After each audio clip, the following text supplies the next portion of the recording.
mean, this is a big level on Bitcoin. If this level gives way, not a whole lot of support until you get to about 24,000, and then you're talking 20,000, which has been the level I think we talked about.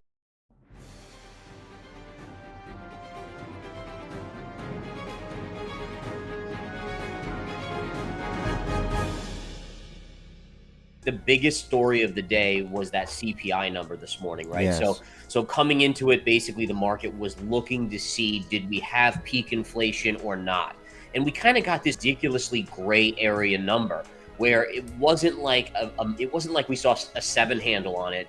We saw still an 8.3. So it wasn't as high as last month, which was 8.5, but it's Right. close enough where it's like, well, is that a rounding error? I mean, maybe it's right around the same. Maybe we aren't at peak inflation.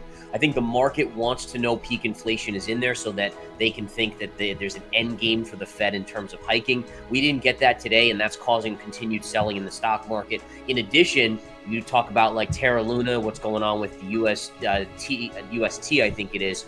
Yes. And that's just one more kind of like, punch in the face overall risk environment, right? So it's not as if the market didn't have enough to care about already with the Fed hiking, with potential global recession, with the Russia invasion of Ukraine, with, like with high oil, all these things. And then you throw into this, wait a minute, is any crypto asset that we're investing in, is it safe? So starting right around this point last year is when we to see inflation really spike up.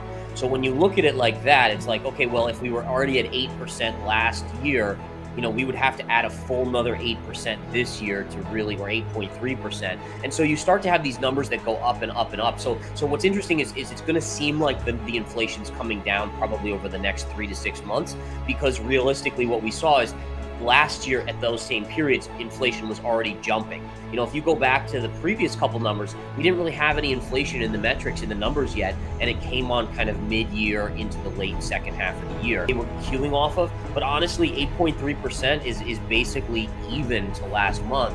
And I think that's why the markets are definitely spooked. I think there's a big difference, right? So inflation coming down to like 7.5% is still horrendous. It's still horrible. It still means that every year you're losing 7.5% of your dollars if you're holding dollars. But the market is looking for any straw to kind of grasp onto at this point that says, okay, maybe it's going to eventually come back down. And more importantly to the markets, can the Fed only do, like, let's say 4 more rate hikes this year, and then maybe if the economy's getting weak, they can stop. And the only way they can stop is if inflation does start to come in. So, I mean, this is a crazy scenario, but it's going to create so much continued volatility over the next 3 to 6 months. Now, I was through the dot-com bubble back in the late 90s. I mean, that was when I started, and this is so reminiscent to it. I mean, you're seeing companies that had $100 billion valuations that are now at 20 or 10 billion. I mean, the amount of money destruction with some of these falls is absolutely incredible. So, I mean, this is just incredible as well. Bottom line is, you can see how the round trip on this as well. And I mean, to me, it's just kind of common sense where she just messed up. She had these huge investments in some of these mega tech, crazy PE ratio stocks. And the Fed basically told us, hey, we'll raise rates. That means these assets are going to come down. And she didn't reallocate her capital properly. And so you saw, for instance, today we're seeing Coinbase getting crushed again. That's partially due to cryptocurrency, but also due to their earnings. Right. Take a look at that chart here. I mean, but look at this chart. I mean, this is just absolute blood out there in the streets right now. And I really do think that, to me, this is when you see these last falls, like, so the stock was already trading down from 367 down to basically 120. In a matter of 4 days, it's gone from 120 to $50. So this is where normal markets, and I say normal because not that any of these kind of flushes are normal, but you just never know if this is that normal time or not. But this is where lows should be put in some of these names. You get these last kind of capitulation, really panic sell-offs, freakouts, 20, 30, 40% down in a matter of a couple days. This is usually where bottoms are put in before you get a big bounce. But it's always the scariest, right? It's always the scariest to put your money into the market at these points. But then again, it's usually the highest reward if you're right.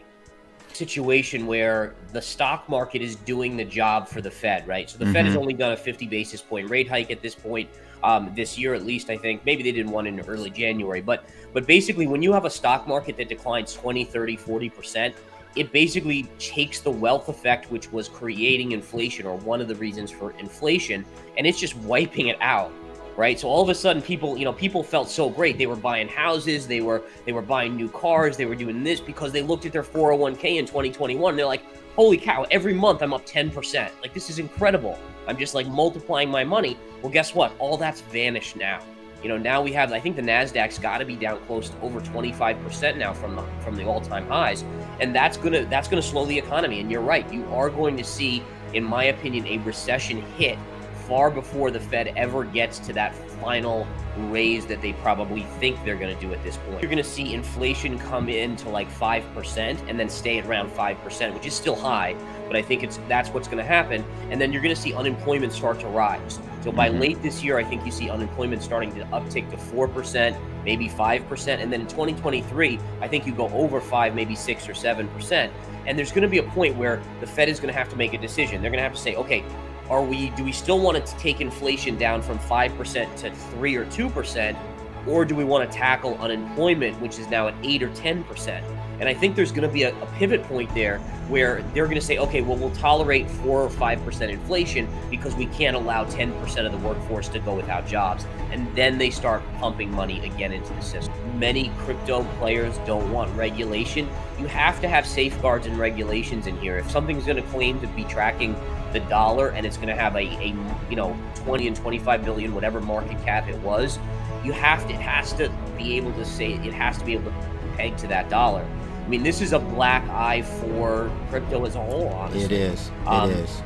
If you're someone who's in love with crypto, and even though I'm bearish on crypto overall, I love the long-term concepts, and I do think crypto is going to be something that really is the leading force in the next 10 years. This is not what you want to see, man. I mean, this is Terra Luna's chart here, which basically backs that stable coin, and this thing in like a matter of a few days to basically $1 right here. I mean, it's a horrible move. The bottom line is it's scaring investors in crypto, right? So luckily, Bitcoin is still barely holding on to this support level at 28, 29, 30,000. I think it's right below 30,000. But it is, I mean, this is a big level on Bitcoin. If this level gives way, not a whole lot of support until you get to about 24,000. And then you're talking 20,000, which has been the level I think we talked about last time, that I think if we go through that, then I have a target at 12,000 as a potential ultimate downside. That was kind of your max downside, is 12,000.